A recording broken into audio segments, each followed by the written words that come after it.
ذلك من أنباء الغيب نوحيه إليك وما كنت لديهم إذ أجمعوا أمرهم وهم يمكرون وما أكثر الناس ولو حرصت بمؤمنين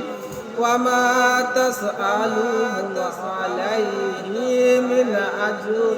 إن هو إلا ذكر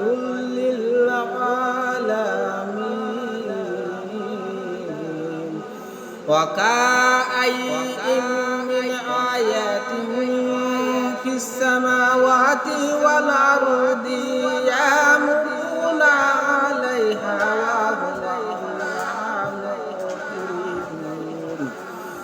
وما يؤمن أكثرهم بالله إلا وهم مشركون أفأمنوا أن تأتيهم عشية من عذاب الله أو يأتيهم الساعة بغتة وهم لا يشعرون قل هذه سبيلي أدعو إلى الله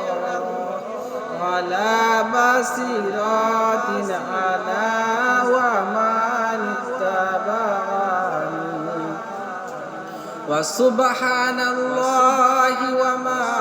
أنا من المشركين وما أرسلنا من قبلك إلا رجالا نوحي إليهم من أهل القرى أفلم يسيروا في الأرض فينظروا كيف كان عاقبة الذين من قبلهم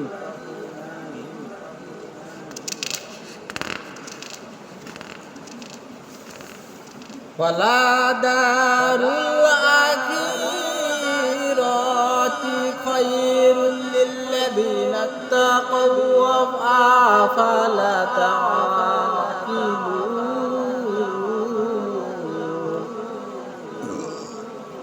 حتى إذا استيأس الرسل وظنوا أنهم قد كذبوا جاءهم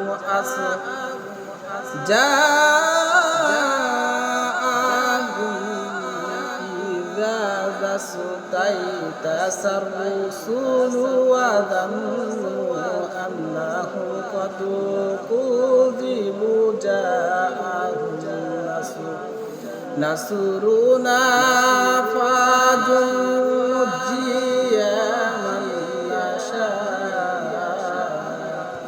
ولا يرد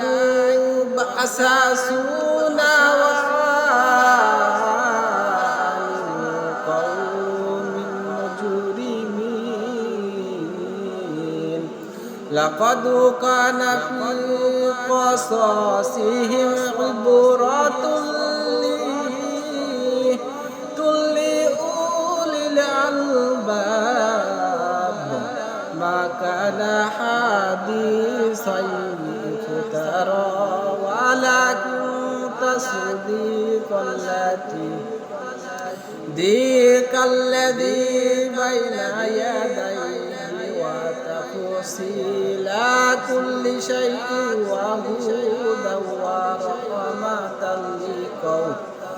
ورحمة لقوم يؤمنون سبحانك اللهم وبحمدك أشهد أن لا إله إلا أنت أستغفرك وأتوب إليك.